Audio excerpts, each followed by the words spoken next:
Welcome to class. Today we are going to talk about the phenomena of mixing and switching of languages. How a bilingual or a multilingual speaker tend to mix from one language, items from one language with the other language. What are the reasons why we do so? What is the outcome of such tendencies? And what are the socio-linguistic implications of these tendencies? What are the settings in which we mix from one language to into the other, or what are the contexts in which we do so? Is it normal? Is it natural? Is it regular? These are the things, and these are the questions that we are going to take up in this class today. So, you are familiar with the concept of bilingualism and multilingualism. So, bilingualism is a phenomenon where a speaker has access to two different linguistic resources, right? The person has ability to use two languages with equal ease. The degree of competence and proficiency in second language may vary because of other socio-linguistic and personal factors, but the fact is that the person has access to two different languages. And what happens when you have access to two different languages? What happens when you speak, when you do conversation, when you are engaged in conversation? How these two linguistic resources coordinate and mix. Is it deliberate? Is it spontaneous? Do we do it with some agenda? Does it happen on its own? There are multiple questions that we can ask, and so mixing and switching, right, is a very natural, productive and regular phenomena of a bilingual person, a multilingual person. If you look at Indian linguistic ecology, where we have so many languages, right, and all these speech communities are in close contact with each other. Their contact has survived and sustained for hundreds of years, right? So, what is the implication? What is the result of these long contacts? We have a lot of borrowing from one language to the other language. We have a lot of items borrowed from one language to the other language, concepts borrowed from one language to the other language, and these borrowings are not in isolation. Sometimes we have a whole package borrowed from one language, the whole concept borrowed from one language, and all the lexical items and words associated with these concepts are also borrowed. But we are not going to talk about borrowing from one language to the other. We are going to talk about the tendency of a bilingual speaker or a multilingual speaker who frequently mixes two languages or three languages, right?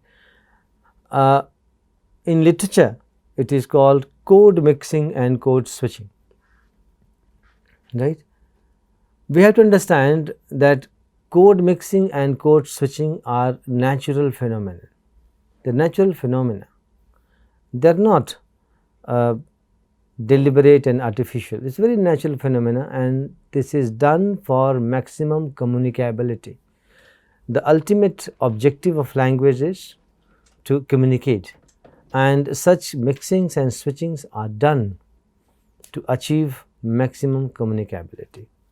That's the reason why these bilinguals or multilinguals mix.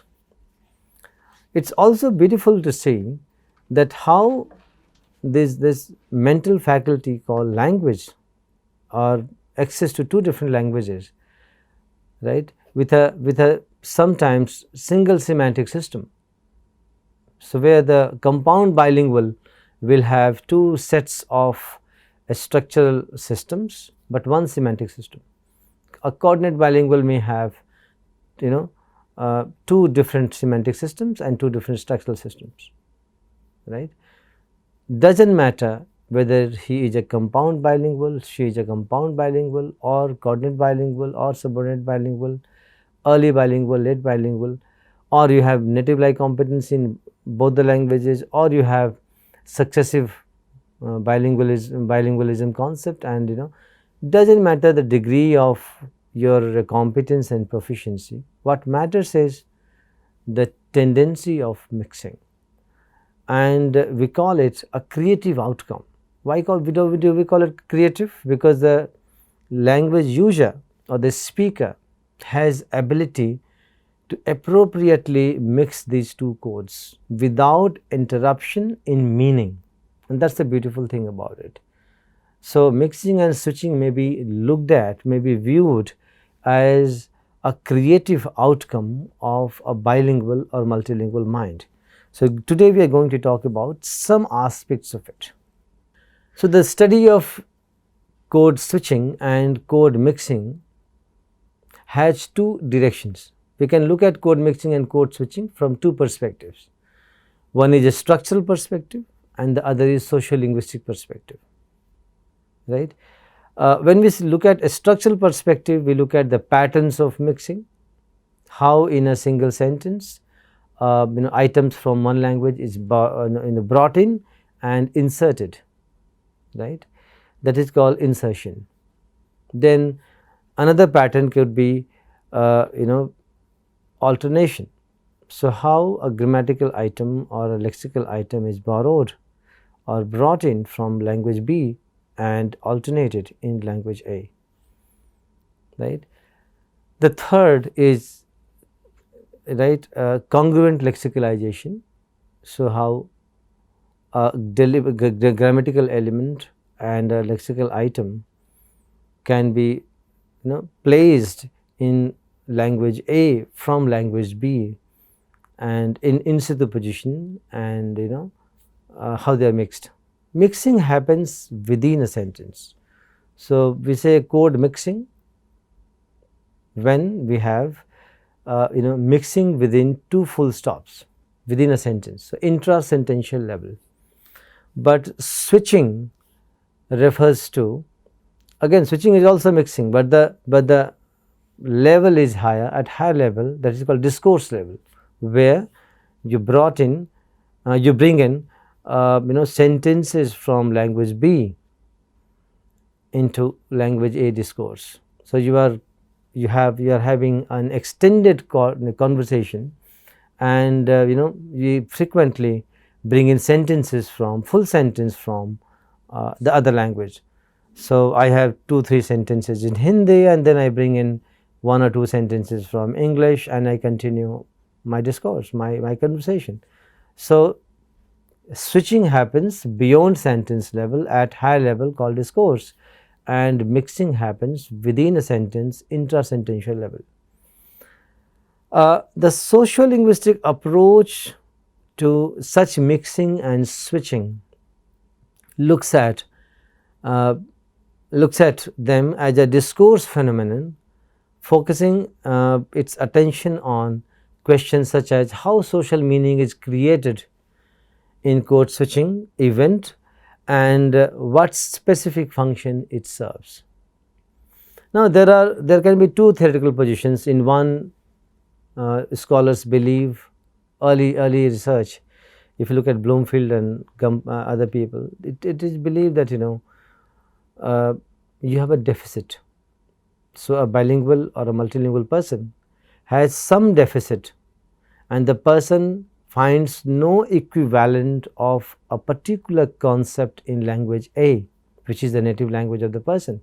So, the person brings in such lexical items and linguistic units from language B and compensates it. So, this whole mixing and switching happens because of deficit in language A. So, this is deficit hypothesis. Bloomfield was the one who pointed out, and many other scholars.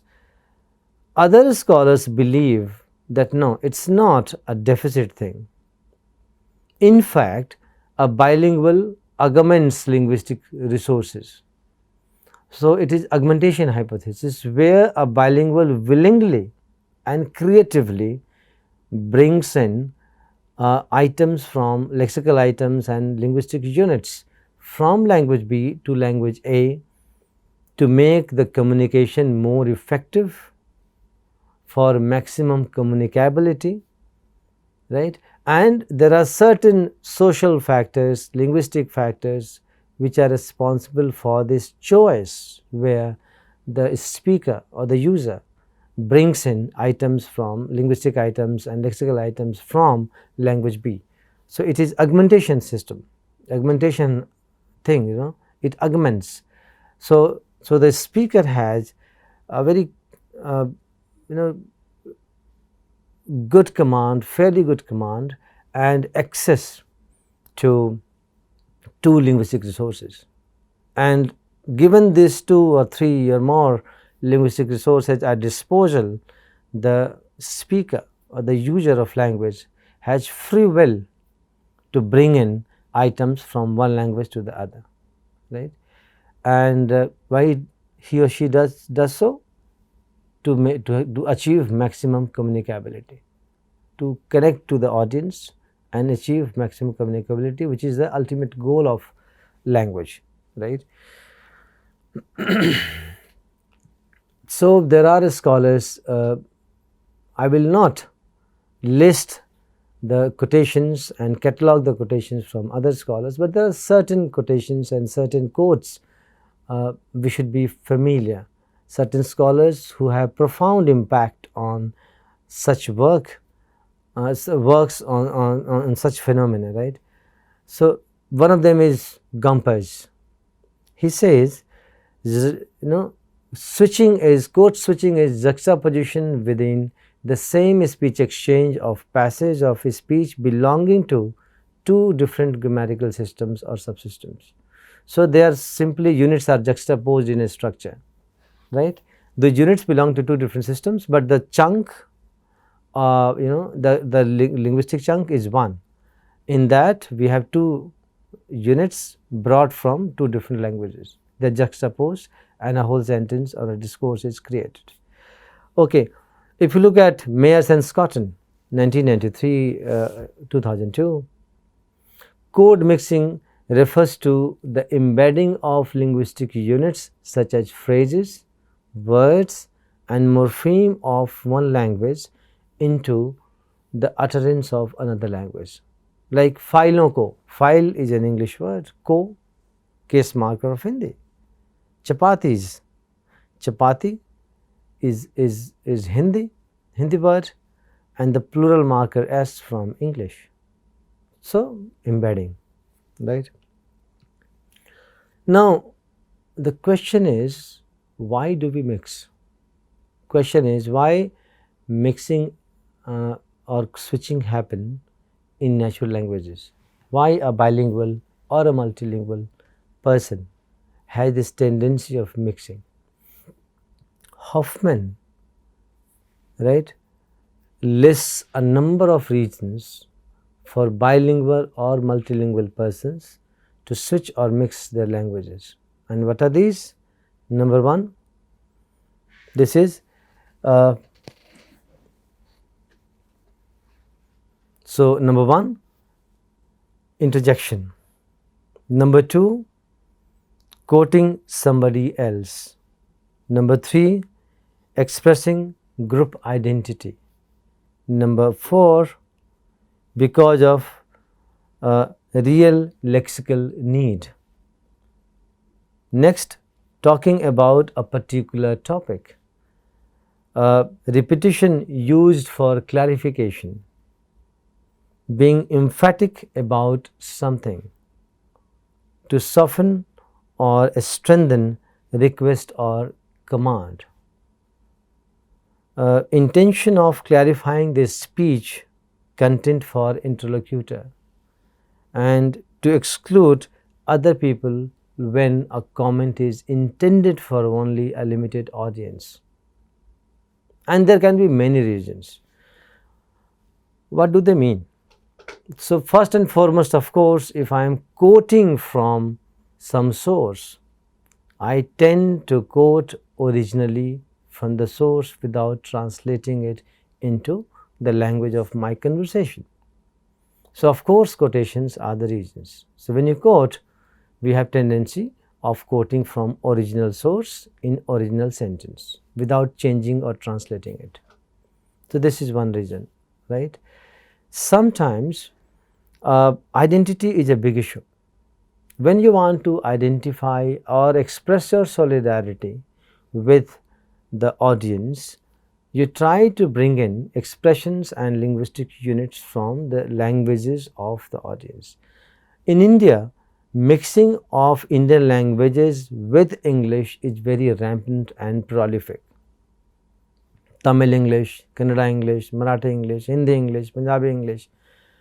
So, such hybridity is very common and mixing is very common. An average educated Indian who has some exposure to English, she may not be excellent in English, but some exposure in English, right. The peer pressure or the issues of identity also forces to mix English words just to reflect and express that you are elite and educated, because English is considered as a language of social upward mobility. So, that elitist attitude or the urge to be considered as educated, we have this tendency of bringing in a lot of English words in any language that we speak, no matter you are speaking Tamil, Telugu, Kannada, Hindi, Punjabi, Marathi, Bangla, whatever you are speaking, does not matter, English word. So, Hindi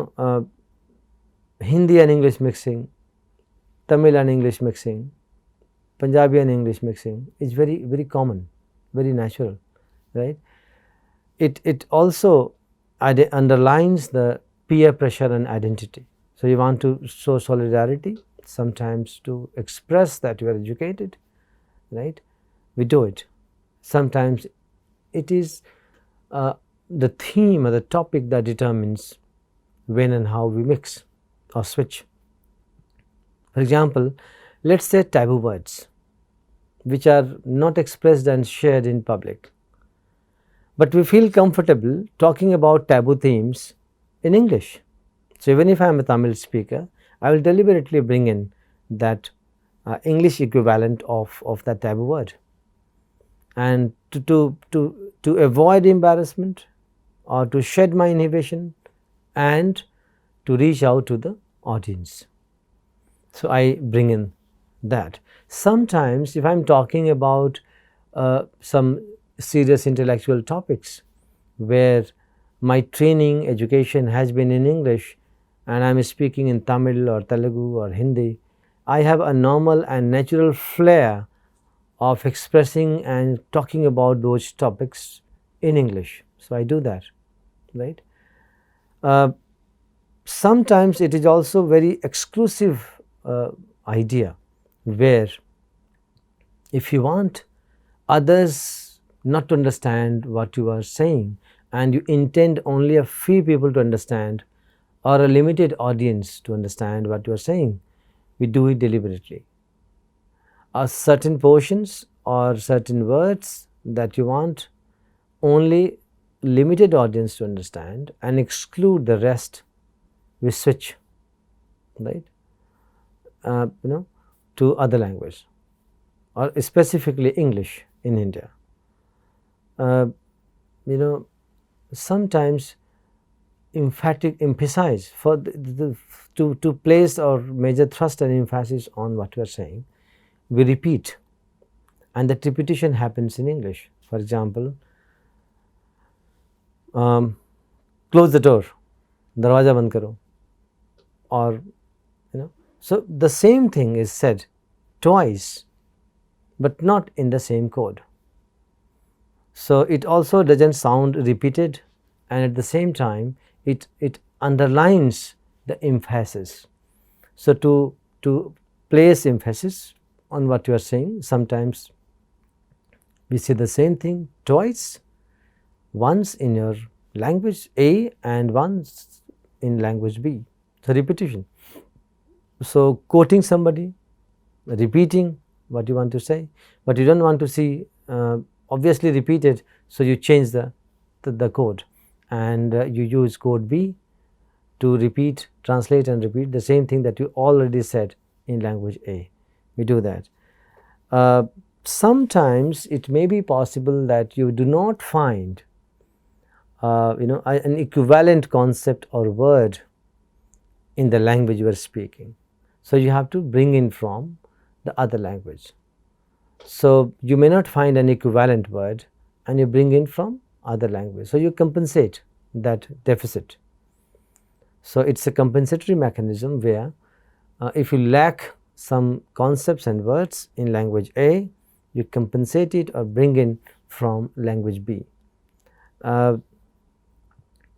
May be possible there are certain topics, certain themes you are familiar and comfortable in talking about in language B.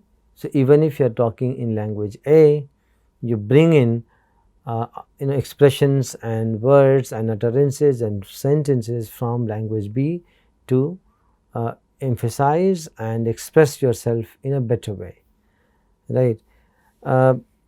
Sometimes for clarifications. So, you may find that what you said is not clear to some of your audiences. Then what you do? You try to compensate that with other code, with a belief that repetition and the repeated representation of what you already said will make them understand. So, for clarifications also we do it. And sometimes some politeness, out of some politeness, or sometimes for out of conversational needs, we feel like bringing in expressions from language B. There are multiple reasons, identity issue for that matter. If you look at Bollywood songs, let's take some example. Bollywood songs these days, and not only Bollywood song, look at entire songs, all kinds of songs. In folk songs also these days, I find a lot of English words mixed, right, and they are not random, they are not non-volitional, they are volitional and they have a pattern, right. Look at, for example, conversation and sentences related to technology. These days, for example, download, upload, save, right. Look at Hindi compound, download karna, upload karna, save karna, surf karna, search karna. These are all compound verbs where the lexical element or the content comes from English word, and karna, that is the Hindi word, and they together make a compound verb. It is a very, very productive phenomenon, right. So, now why people do so? We have already described in detail. Sometimes, as Janet Holmes says on the issue of code switching, right, people may switch code within a speech event to discuss a particular topic, right. Similarly, Kachru believes that other than language contact, there are functional or pragmatic reasons for the use of code switching or code mixing. He assumes that bilingual or multilingual speakers are consciously aware of their use of CM and CS. They deliberately code switch when shifting register, when they want to shift register and identity, right.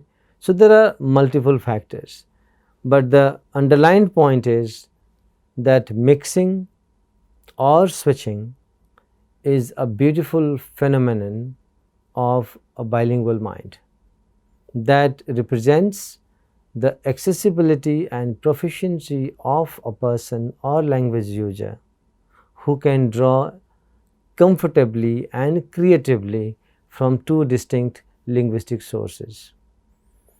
This happens with a pattern, and this happens spontaneously. There are other motivating factors why they happen, possibly for expressing solidarity and your identity.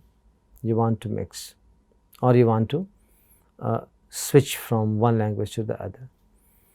Sometimes if you want to exclude a set of audience from things that you don't want them to know, so it's like a secret code where you switch and mix to keep them excluded from your conversation. Sometimes it can be non-availability of the concepts and the topics on which you are talking, and you compensate it by bringing in linguistic and lexical items from other language. Sometimes it is direct quote. So, you are quoting a source where you don't want to translate and change the structure. So, you quote verbatim as it is in the other language. At times when you feel that you need to emphasize and say something emphatically, you tend to get an equivalent in other language. So, you say the same thing and then you repeat. So, for repetitions and placing emphasis on that, we deliberately do so. There are multiple factors, right? But what we have to remember is this is not impurity, because we do have this tendency of labeling it to impurity, and in the background of your mind it is believed that because the person lacks an equivalent word or a phrase or a clause or a concept in language A, he or she tries to compensate it with language B. That is not the case. It is an augmentation of two resources where the speaker has equal accessibility and brings in items from other language in language 1, from language 2, to make sure that he or she achieves the communication goals. This phenomenon is very natural, normal, and it does not amount to impurity. Nothing called pure language. If you look at language, human language, it is always in a flux. It is dynamic concept, it is fluid. So, you do not know where the language boundary ends, right. For example, if you look at the history of borrowing, or if you do a detailed analysis of, let us say, lexical items in a language, you happen to find that many of them are borrowed from one language to the other, and after borrowing they have sustained, assimilated and neutralized. File, for that matter, in Hindi is a word. I do not know, I have not come across anyone so far in my life who has used any Hindi equivalent of file. We do not usually use it, and if deliberately you use document. Now, document is dastavej. Again, you say that this is a Hindi word, but actually this is not a Hindi word. Again, in Hindi it is not a Hindi word. So, it is borrowed from Perso-Arabic background, Perso-Arabic source. There are many words in Hindi, or many words in Tamil, many words in Marathi, many words in Punjabi, any language, take any language, we have a huge list of borrowed words, borrowed concepts, borrowed items, right. So, but when they are stabilized, stabilized and neutralized and used as this word from the same language, I mean, even the speakers, native speakers do not realize they are neutralized and accepted to such an extent that you do not even realize. Now, road, for that matter, building, for that matter, park, for that matter, garden, for that matter, look at all these words, right.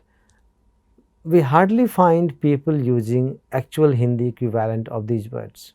So, these words are borrowed and now neutralized, high frequency words, and in an unmarked speech event we see these words frequently occurring without any conscious effort.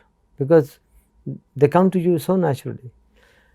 So that is borrowing, but code mixing, code switching is an individual bilingual, multilingual speech event where the speaker or the user deliberately uses, mixes and brings in linguistic items and sources from one language to the other for various reasons, various social reasons, various linguistic reasons, and this is a very natural, productive and regular phenomenon.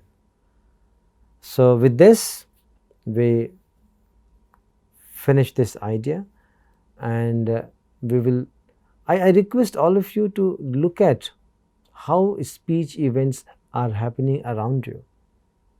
Does not matter what is your mother tongue, but you will see this tendency of mixing very common, and specifically if you are looking at your mother tongue and English mixing, it is still very common and natural and normal. What is the pattern? How did they mix? What are the contexts in which they mix? What is the idea behind mixing? How it impacts you? How it influences you? What kind of influence it has on you as a listener or as a participant in the communication, right? You can see it yourself. So, thank you very much, and we will continue discussing such issues in other class. Thank you.